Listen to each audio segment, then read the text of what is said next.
सर्वांना नमस्कार। माझं नाव रुक्मिणी राम पवार, राहणार पारडी, तालुका लोहा, जिल्हा नांदेड। माझ्या गटाचे नाव प्रगती महिला शेतकरी गट। त्या गटामध्ये आम्ही 20 महिलांना समाविष्ट केलेला आहे आणि ते 20 महिलांचा गट आत्मा अंतर्गत कृषीला जोडण्यात आलेला आहे। त्यामध्ये आम्हाला सेंद्रिय शेतीचं उत्पन्न घ्या म्हणून सांगितलं होतं। त्याच्यामध्ये आम्ही कापूस लावल्या आणि कापसामध्ये मूग पीक हे आंतरपीक घेतल्या। त्या मुगाचं जेवढं उत्पन्न झालं तर त्याच्यामध्ये त्याची आम्ही डाळ बनवून विक्रीसाठी चालू केल्या। मूग न विकता डाळ बनविली, डाळीचं विक्री पॅकेट चालू केल्या आणि जशी डाळ विक्री चालू केलं तसं आम्हाला 1 ते 1.5 लाखापर्यंत नफा याच्यामध्ये भेटला। माझं नाव प्रिया कैलास मटके, राहणार पारडी, तालुका लोहा, जिल्हा नांदेड। माझ्या गटाचं नाव प्रगती महिला शेतकरी गट। आम्हाला आत्मा अंतर्गत गट केल्यानंतर आम्हाला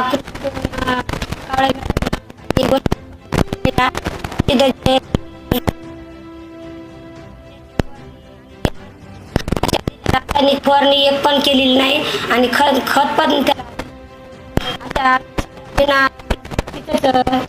प्रोडक्ट केलेलं आहे। नमस्कार, माझं नाव वर्षा ईश्वर पवार। माझ्या गटाचं नाव प्रगती महिला शेतकरी गट पारडी। आम्ही कृषीला गट जोडलेला आहे, आत्मा अंतर्गत जोडलेला गट आहे आणि त्याच्यामध्ये आम्ही डाळीचं उत्पादन म्हणजे मुगाचं उत्पादन केलेलं आहे। कापसामध्ये आंतरपीक म्हणून मूग घेतले आणि त्या मूग आम्ही न विकता आम्ही डाळीचं उत्पादन केलं। त्याच्यामधील सगळ्या 20ला 20 महिलांनी आम्ही डाळ बनवली। डाळ विक्री आता चालू आहे। सेंद्रिय शेतीची डाळ आहे, नैसर्गिक।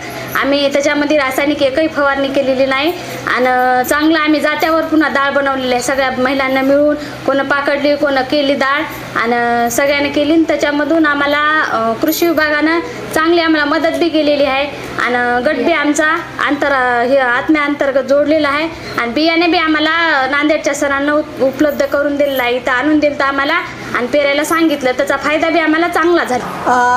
आत्मा अंतर्गत नोंदणी असलेला प्रगती महिला शेतकरी गट पारडी लोहा तालुका येथील 20 ते 25 महिला तूर डाळ, मूग डाळ अशा प्रकारच्या डाळी सेंद्रिय पद्धतीने तयार करून त्या डाळींची विक्री करतात व त्यांच्या मालास चांगला प्रतिसादसुद्धा असतो। त्यांना आपण आत्मा अंतर्गत कृषी महोत्सवामध्ये अभ्यास दौऱ्यासाठी घेऊन गेलेलो आहोत।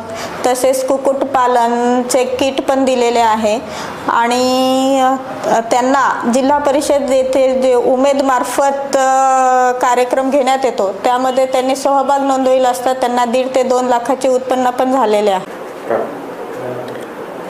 आपल्याला माहिती आहे की मूल्यवर्धन शेतीमध्ये केल्याशिवाय प्रगती होणार नाही आणि म्हणून प्रगती महिला शेतकरी गट जो पारडीचा तालुका लोहामध्ये आहे त्याने 22-23 पासून शासनाचा जो काही 850 गटाचा सेंद्रिय शेतीचा कार्यक्रम होता त्यामध्ये मूग, तूर, हरभरा, सेंद्रिय डाळी असे तयार करतात आणि यामध्ये गटाने काम केल्यामुळं त्यांचं जे काही विक्री आहे किंवा प्रोडक्शन आहे याच्यामध्ये वर्क डिवाइड केलं जातं आणि यांचं प्रदर्शनामध्ये चांगला सहभाग घेतला जातो। सगरोळीमधलं प्रदर्शन असेल किंवा मायूंचं प्रदर्शन असेल, अभ्यास दौरे याच्यामध्ये काढतात।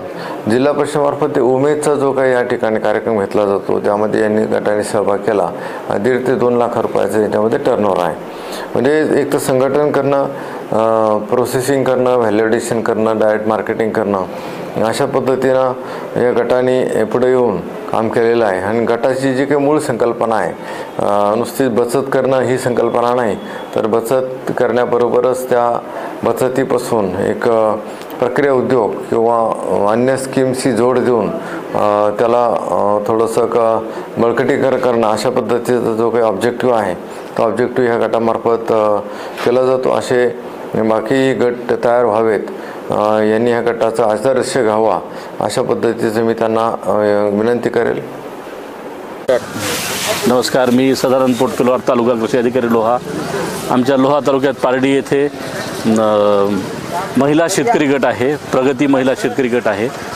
ते नेहमी आपल्या गटामार्फत वेगवेगळ्या डाळी करून ते मार्केटमध्ये विकतात आणि सेंद्रिय प्रकारच्या त्याच्या डाळी असतात आणि त्याचबरोबर ते कुक्कुटपालन ह्यासुद्धा यांचंसुद्धा काम करतात आणि आमचाही प्रयत्न असा आहे की त्या प्रगतीशी महिला शेतकरी गटाला शासनातर्फे मदत करून त्यांचा व्यवसाय कसा वाढेल यासाठी आम्ही प्रयत्न करतो।